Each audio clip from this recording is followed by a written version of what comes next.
Olá, bom dia, paz do Senhor Jesus no teu coração. Que o Senhor venha falar com você nesta manhã, comigo também, de acordo com a nossa necessidade, através da palavra dele, amém? Gostaria que você abrisse sua Bíblia no primeiro livro dos Reis, no capítulo 20. Primeiro livro dos Reis, capítulo 20. Nós vamos fazer a leitura do 1 ao 13, uma leitura um pouco mais extensa hoje. E peço, por favor, como sempre, se você puder deixar a sua Bíblia aberta, que a gente vai recorrer a esse texto várias vezes. Quando tiverem achado, me deem um sinal para eu começar. Primeiro livro dos Reis, capítulo 20, do 1 ao 13. Diz assim a palavra de Deus: Ben-Hadad, rei da Síria, ajuntou todo o seu exército, e havia com ele 32 reis e cavalos e carros. Subiu, cercou Samaria e pelejou contra ela. Enviou mensageiros à cidade, a Acabe, rei de Israel, que lhe disseram: Assim diz Ben-Hadad: a tua prata e o teu ouro são meus, tuas mulheres e os melhores de teus filhos são meus. Respondeu o rei de Israel e disse: Seja conforme a tua palavra, ó rei meu senhor, e eu sou teu, e tudo o que tenho. Tornaram a vir os mensageiros e disseram: Assim diz Ben-Hadad: Enviei-te, na verdade, mensageiros que dissessem: Tens de entregar-me a tua prata, o teu ouro, as tuas mulheres, os teus filhos. Todavia amanhã, a estas horas, enviar-te-ei os meus servos, que esquadrinharão a tua casa e as casas dos teus oficiais, meterão as mãos em tudo que for aprazível aos teus olhos e levarão. Então o rei de Israel chamou todos os anciãos da sua terra e lhes disse: Notai e vede como este homem procura o mal, pois me mandou exigir minhas mulheres, meus filhos, minha prata, meu ouro, e não lhe neguei. Todos os anciãos e todo o povo lhe disseram: Não lhe des ouvidos, nem o consintas. Pelo que lhe disse aos mensageiros de Ben-Hadad: Dizei ao rei, meu senhor, tudo o que primeiro demandaste do teu servo, farei. Porém, isso agora não posso consentir. E se foram os mensageiros e deram esta resposta.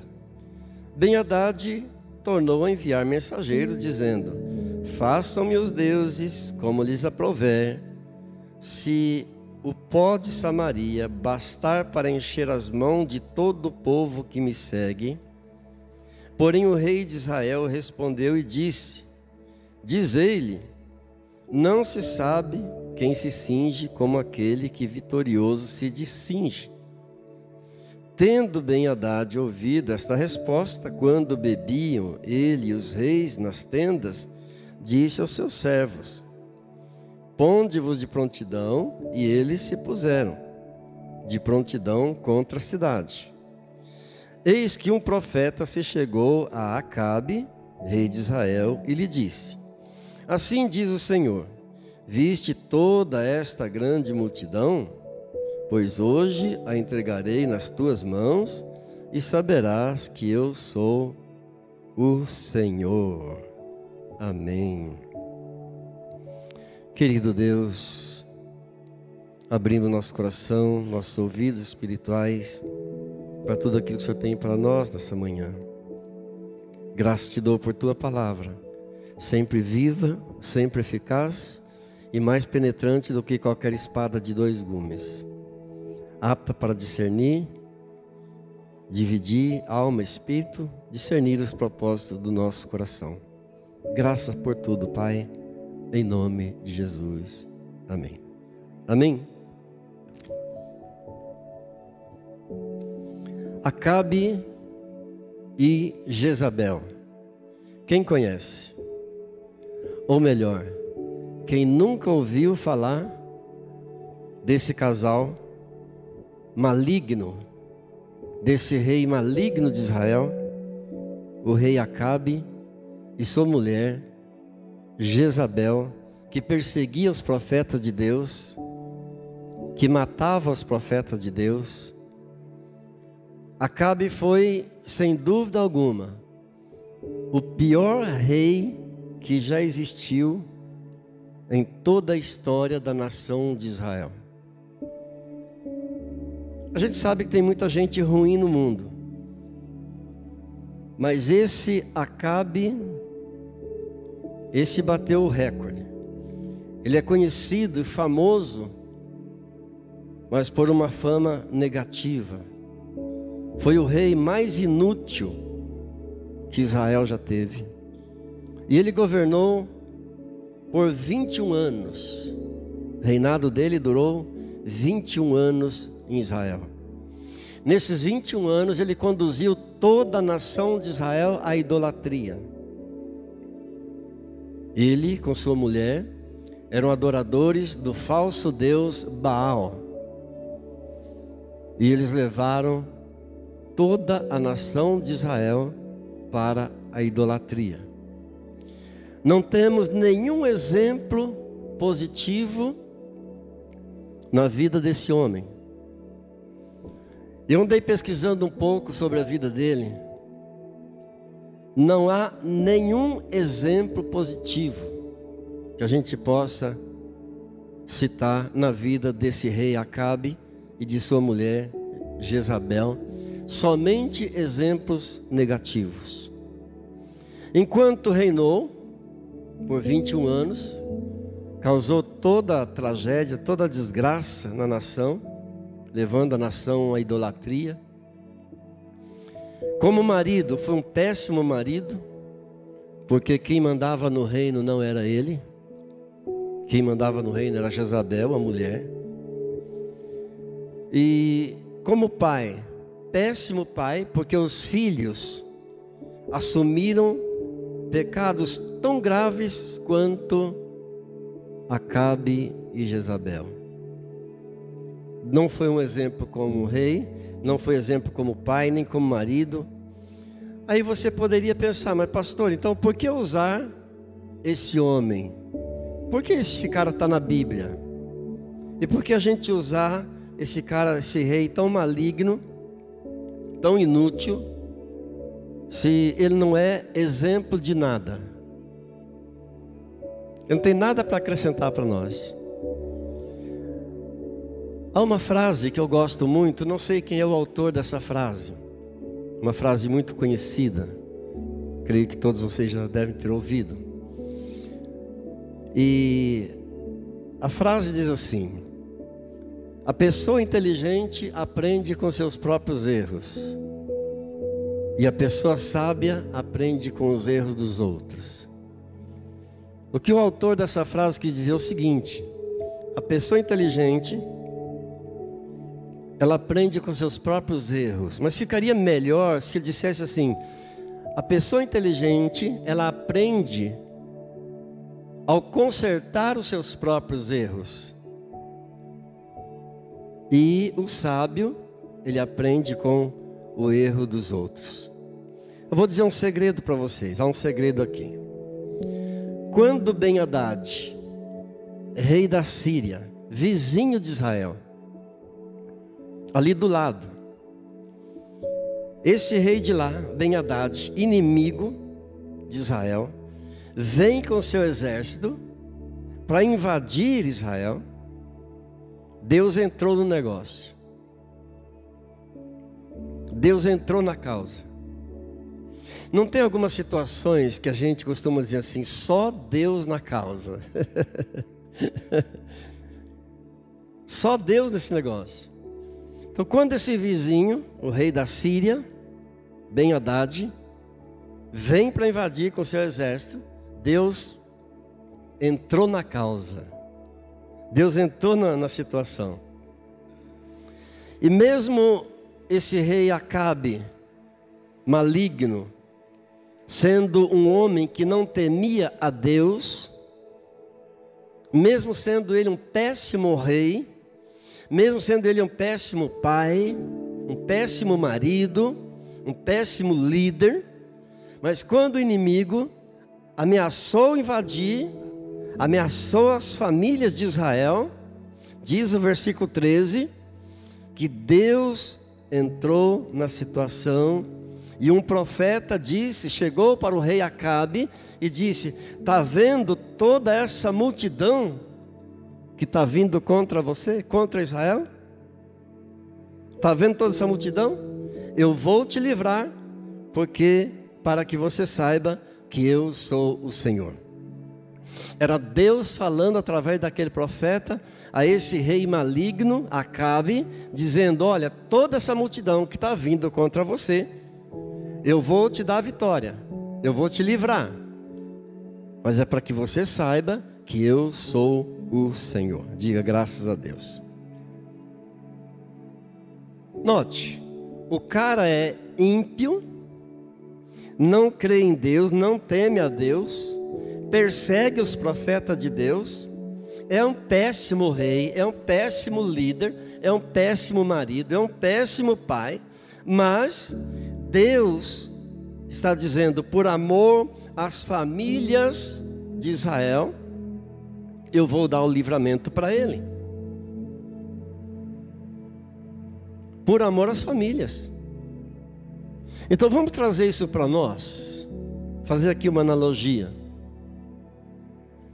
Trazendo para nós, quantas pessoas não crentes, que não temem a Deus, e dizem: eu sou um homem de sorte, eu sou uma mulher de sorte, porque vivo bem, tudo dá certo para mim, tudo vai muito bem.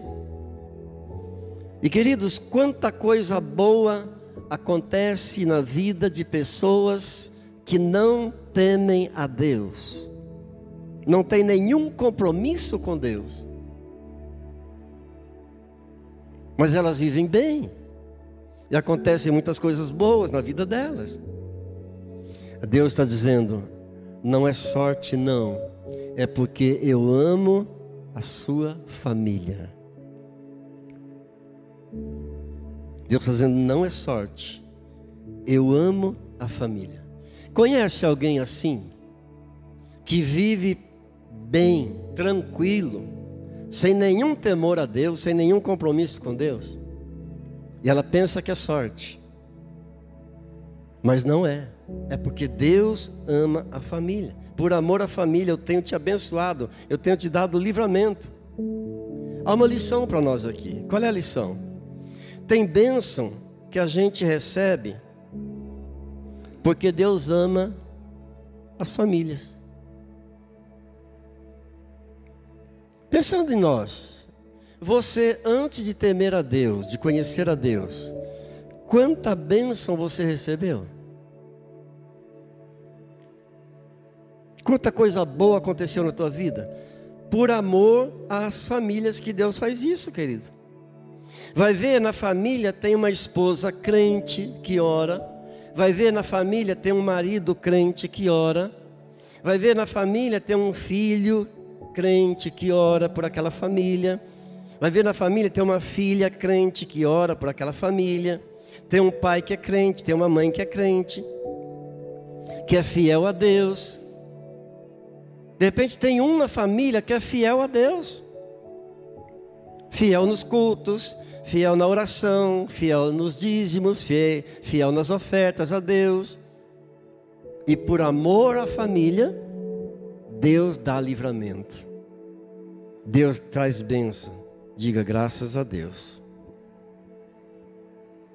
E aquele que não teme a Deus está vivendo bem, achando que é pura sorte, que está dando tudo certo para ele, vivendo longe de Deus, achando que está tudo bem porque é sorte, mas é porque Deus ama aquela família, é porque Deus tem propósito para aquela família. Glória a Deus. Na verdade, a pessoa sábia também aprende corrigindo os seus próprios erros. Não apenas o inteligente, mas o sábio também. Ele aprende ao corrigir a sua vida, ao corrigir seus próprios erros. Olhando para o texto, eu quero extrair daqui algumas lições para você, apresentar para você algumas lições. E quem sabe a gente possa, através disso, corrigir alguma área da nossa vida, eu não sei. Quem sabe alguma situação da nossa vida precisa de um conserto. Eu quero então, olhando para esse texto, apresentar para você algumas lições que são preciosas. Eu tenho certeza que Deus vai falar conosco através da sua palavra, em nome de Jesus. Quantos querem ouvir a voz de Deus? Amém? Talvez para melhorar nosso relacionamento familiar, talvez para melhorar o nosso relacionamento conjugal, quem sabe para melhorar nosso relacionamento com nossos filhos, etc. Pense o que o rei da Síria, Ben-Hadad, inimigo de Israel, vem invadir. Veja o que ele pediu ao rei Acabe, o rei de Israel. Ou melhor, ele não fez um pedido, ele fez uma proposta. Ele propôs uma proposta bem indecente. Diz o verso 5: a tua prata, o teu ouro, as tuas mulheres. Naquele tempo, a poligamia era permitida. Não sabemos quantas mulheres Acabe tinha, quantas esposas tinha. Mas o inimigo está propondo: eu quero a tua prata, o teu ouro, as tuas mulheres e os teus filhos. Se você me der tudo isso que eu estou propondo, eu não destruo a tua cidade, não faço nada contigo, com a tua nação. Uma proposta, aproveitando o título daquele filme, né? Proposta indecente. Pensa numa proposta indecente aqui. E o pior, Acabe aceitou. O cara era tão ruim, tão maligno, que ele aceitou e mandou dizer ao inimigo Ben-Hadad o seguinte recado: diga para ele que até eu sou dele. Isso põe em dúvida até a masculinidade do cara. Diga para ele que até eu sou dele. E Ben-Hadad disse: ó, já que você aceitou, que você concorda, então não quero só a tua prata, não quero só o teu ouro, as tuas mulheres e teus filhos, não. Amanhã, diz o versículo 6 que você leu comigo, amanhã a esta hora eu vou vasculhar casa por casa e vou saquear tudo que tem valor e vou levar tudo. Queridos, pensemos numa coisa. Nosso Deus, Ele é educado. Ele não invade. Nosso Deus respeita. Nosso Deus é educado e o Senhor Jesus é a própria gentileza. Ele diz em Apocalipse 3:20: eis que estou à porta e bato. Se alguém ouvir a minha voz e abrir a porta, eu entrarei e cearei com ele e ele comigo. Se alguém ouvir e se abrir a porta, Deus é educado e Jesus é a própria gentileza. Já o diabo não precisa nem que você abra a porta. Ele usa das brechas. Ele entra pelas brechas. Outra lição para nós aqui. Qual é a lição? Se você decidir negociar o mínimo valor familiar, toda a tua casa entra em perigo. Vou repetir. Se você, porventura, decidir negociar o mínimo valor da família, toda a tua família, toda a tua casa entra em risco. E é uma alerta. Já que é uma alerta, eu quero dizer também, se você negociar um dos menores princípios da família, o menor princípio da família, se você negociar, toda a tua família estará em risco, estará em perigo. Diga: Senhor, me ajude. Porque o inimigo não bate a porta e não espera ouvir a voz, não espera abrir a porta. Não precisa nem abrir a porta. Ele usa das brechas, ele entra pelas brechas. Que Deus nos dê graça, queridos. Eu quero analisar com você as propostas de Ben-Hadad, o inimigo, o rei da Síria.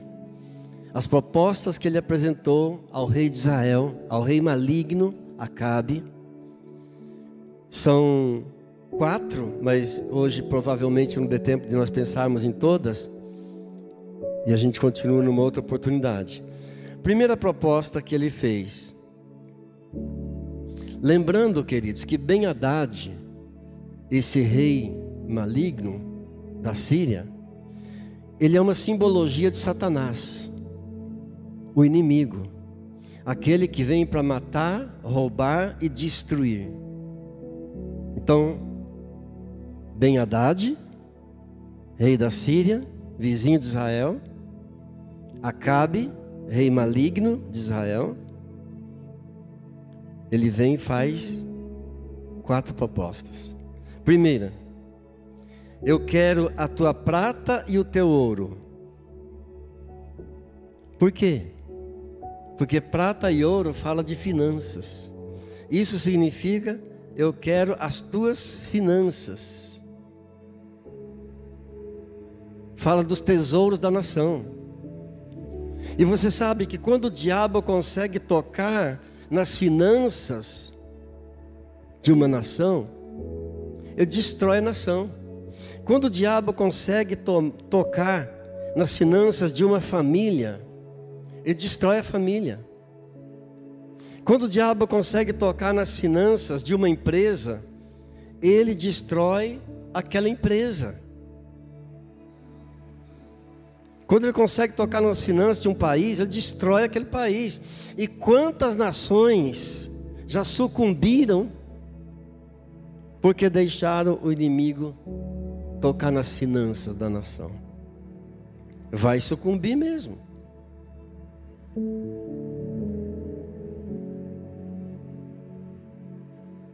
Se tocar na área financeira, vai destruir. Através de governos corruptos, muitas nações já sucumbiram. Porque o diabo, o inimigo, tocou nas finanças.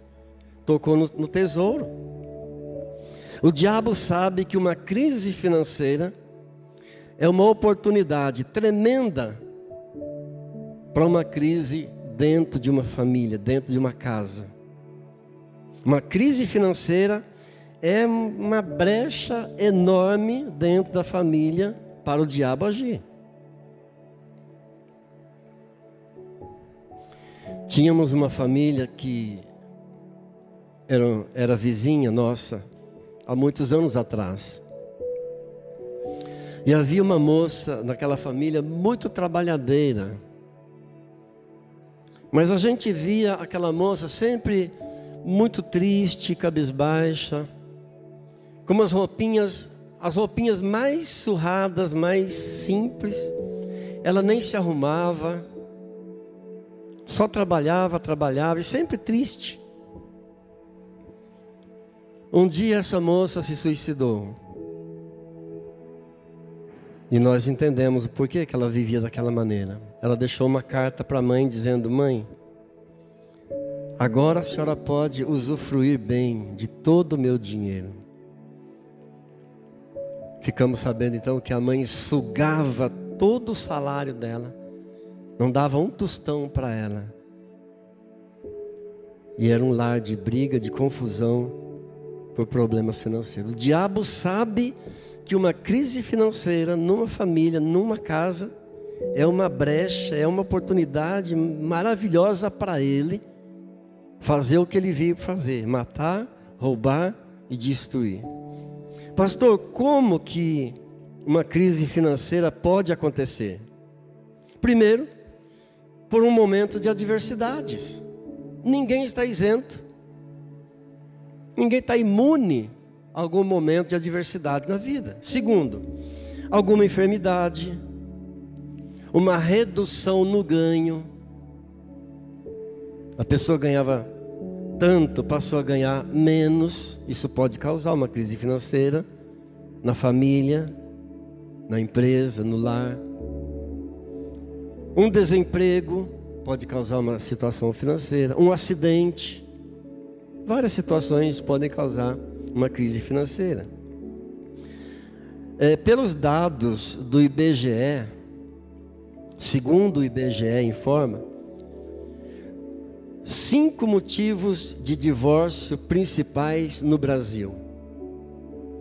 A crise financeira vem antes de adultério.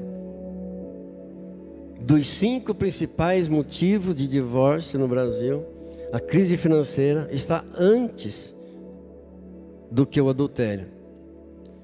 Significa, tem gente que perdoa a traição, mas não perdoa a falta de dinheiro.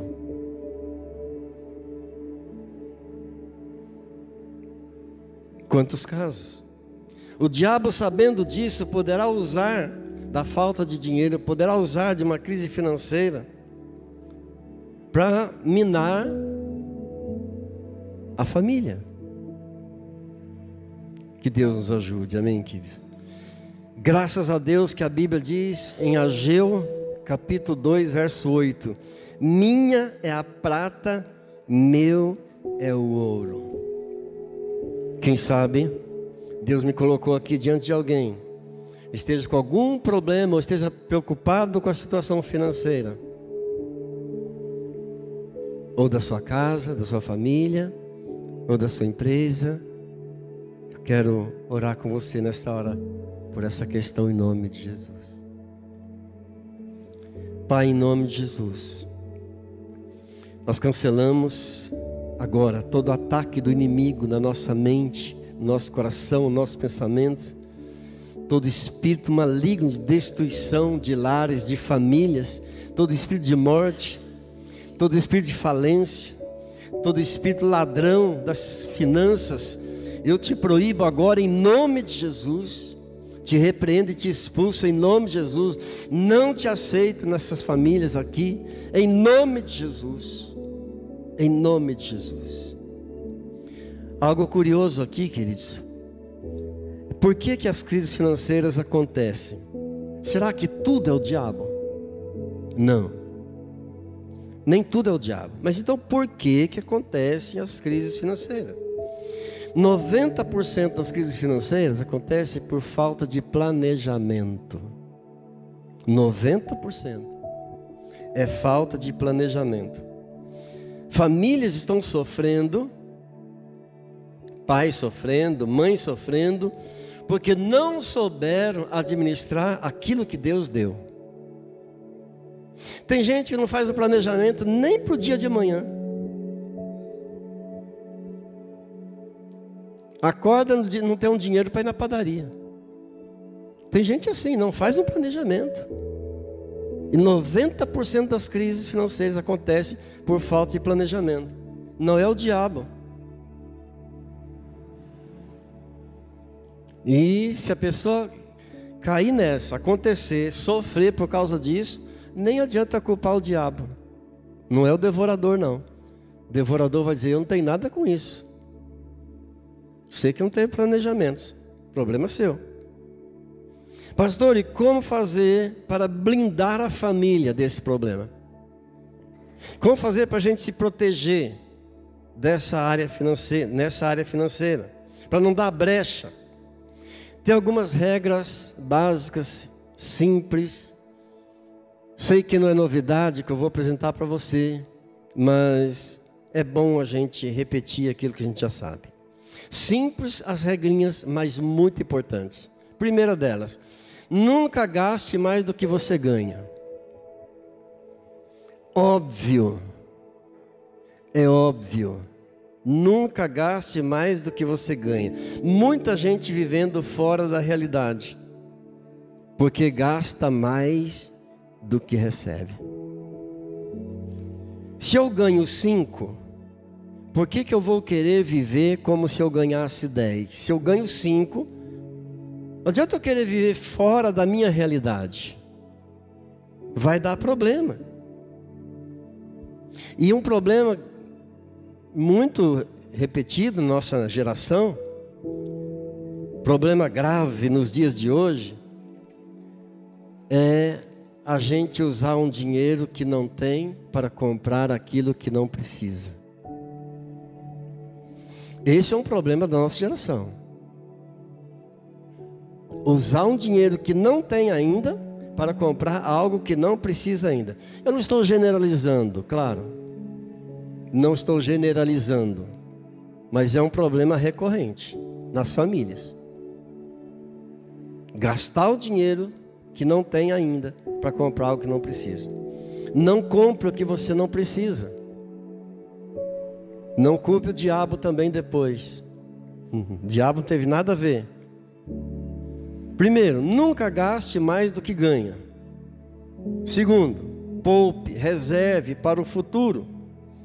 Em Provérbios, tem um versículo maravilhoso em Provérbios, capítulo 6, verso 16, que a Bíblia diz assim: vai ter com a formiga, ó preguiçoso.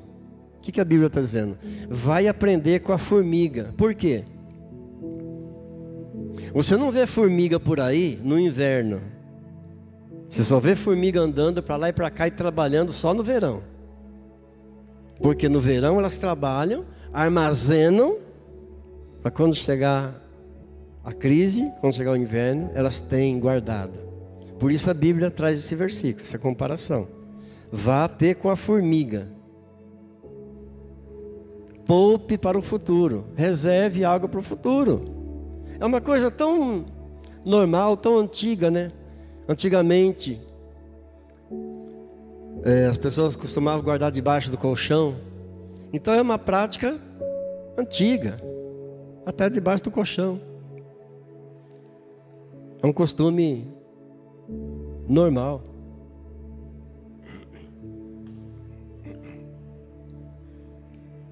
Quantas famílias entram em dificuldade depois que um cônjuge morre?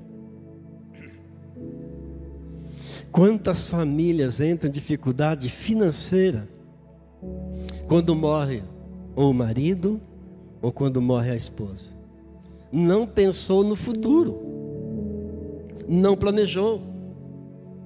Pastor, como faz para prosperar?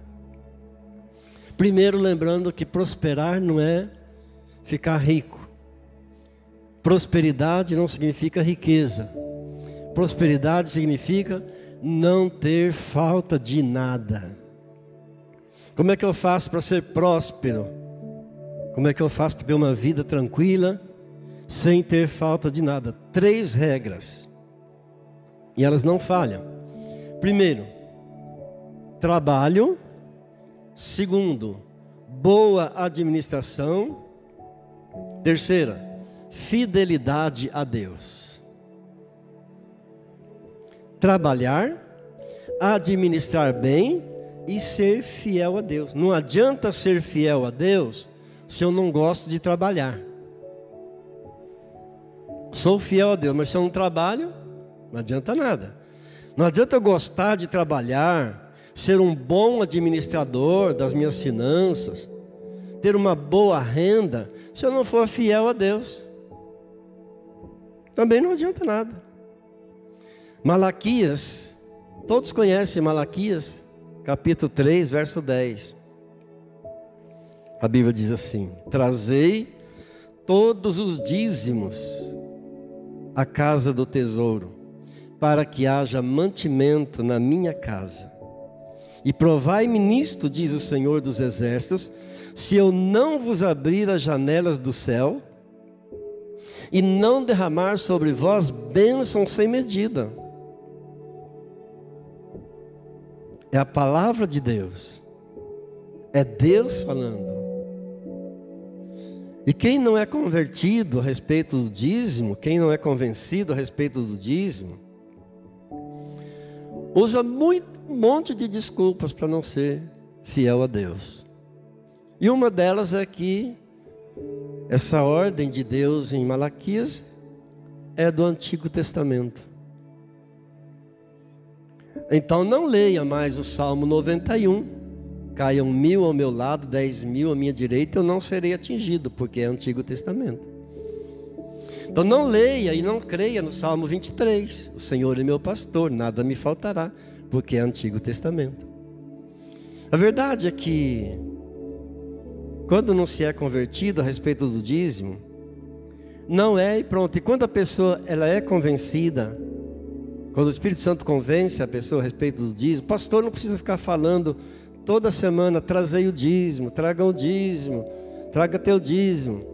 A pessoa simplesmente vai à casa do Senhor e apresenta aquilo que, a parte de Deus, o pouco daquilo que Deus apresentou para ela. Simples. Trabalhe, administre bem e seja fiel a Deus. As três coisas estão interligadas uma com a outra, não tem como separar. E quando somos fiéis a Deus, queridos, quando você é fiel a Deus, a provisão vem de onde você menos espera. Quando você menos espera, vem, surge, Deus envia. Basta ser fiel a Deus e Ele não vai deixar você desamparado em nome de Jesus. Diga glória a Deus. Glória a Deus. Segundo Reis, tem a história daquela viúva que tinha os credores atormentando a vida dela, querendo levar os filhos dela, porque o marido tinha morrido, tinha sido um mau administrador e deixou a mulher viúva cheia de dívidas. E os credores estavam perturbando a vida dela. O profeta orou, o profeta de Deus orou, ordenou, ela obedeceu aquilo que Deus mandou. O azeite dela se multiplicou, de forma que ela pagou toda a dívida e ainda sobrou azeite para ela viver o resto da sua vida. Uma outra história maravilhosa, em 1 Reis, capítulo 17, verso 8. Uma outra viúva, que Elias profetizou sobre um pouquinho de farinha que ela tinha na panela e um pouquinho de azeite que ela tinha na botija. O profeta Elias orou, profetizou, ela obedeceu e nunca mais faltou azeite, nem farinha, nem alimento para ela. Então eu declaro em nome de Jesus as mais ricas bênçãos de Deus sobre a tua vida, sobre as tuas finanças, sobre o teu lar, sobre a tua despensa. Que não haja falta de nada, que haja prosperidade, que haja abastança, que haja abundância na tua casa, na tua família, em nome de Jesus. Diga graças a Deus. Mas tem um outro lado da moeda também, e eu finalizo com isso. Qual é o outro lado da moeda? É que o diabo tanto pode usar uma crise financeira para atacar uma família, como pode usar também uma abastança.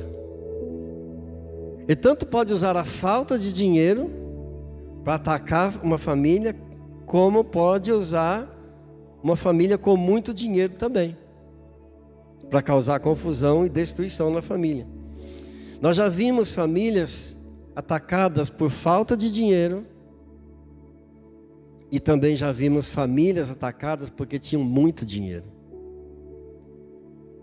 O diabo tanto pode usar uma situação quanto a outra. Um coração dominado pela ambição, Um coração dominado pela ganância é um terreno fértil para Satanás trabalhar. Em 1 Timóteo, a Bíblia diz, no capítulo 6, no verso 10, o amor ao dinheiro é a raiz de todos os males, e alguns nessa cobiça se desviaram da fé, e a si mesmos se atormentaram com muitas dores. Desviaram da fé e se atormentaram com muitas dores, por causa do amor ao dinheiro. Não é por causa do dinheiro, não é o ter dinheiro que é o problema. O problema é o dinheiro ter você. Você ter dinheiro não é problema, o problema é o dinheiro ter você. O amor ao dinheiro é a causa de todos os males. A palavra de Deus está dizendo. Billy Graham, aquele famoso pregador, recentemente nos deixou. Ele dizia sempre: nenhum homem,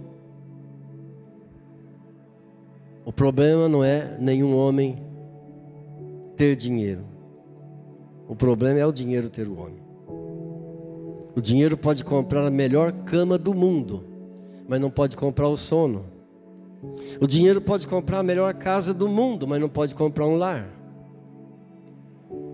O dinheiro pode pagar todo e qualquer prazeres sexuais, mas não consegue comprar o amor. O dinheiro pode comprar o remédio mais caro que exista, mas não consegue comprar a cura.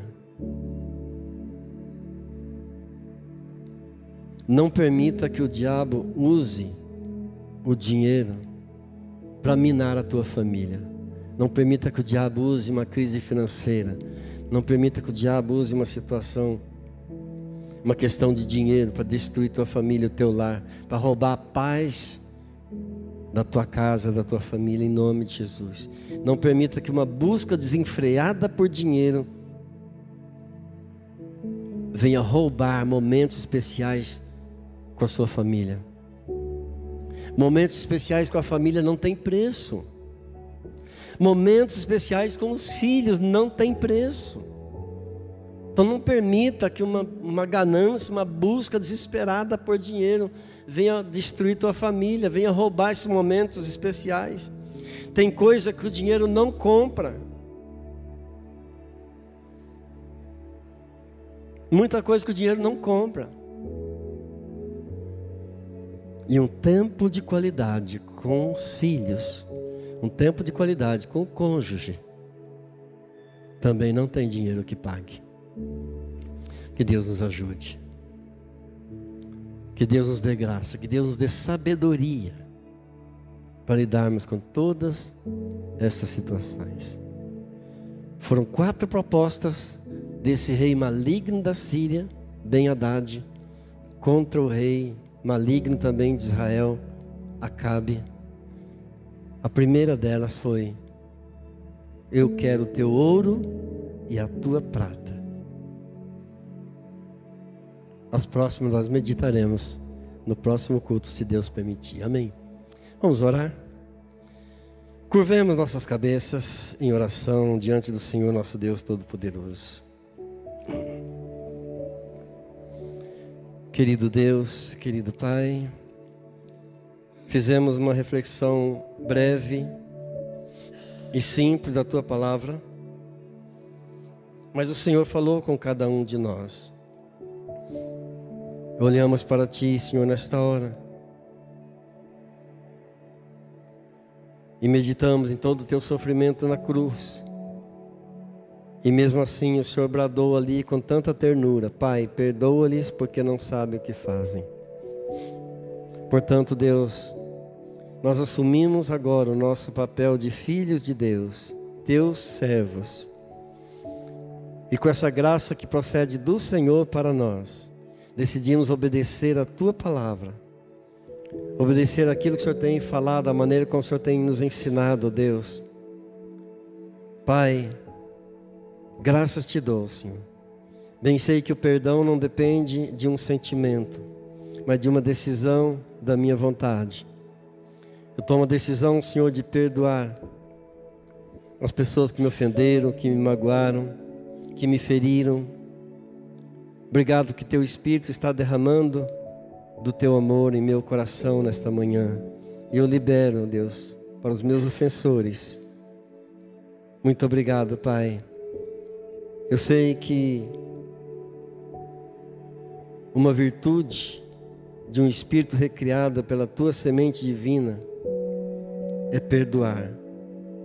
Não importa o que eu sinta agora, eu decido perdoar e amar a todos em nome de Jesus.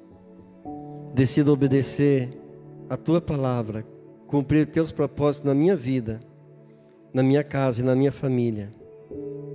Não permita, Deus, que o inimigo venha encontrando brechas para roubar a paz da minha casa, da minha família. Consagro a Ti mais uma vez a minha vida, a minha casa, a minha família, minha esposa, meus filhos, cada membro da família. Eu coloco debaixo do sangue de Jesus e declaro a bênção do Senhor com alegria, em nome de Jesus. Amém.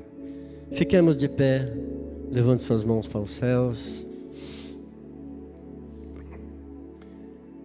Eu vou dar a bênção final, encerrar o culto. Depois você pode fazer a sua oferta, se você trouxe uma oferta ou o seu dízimo.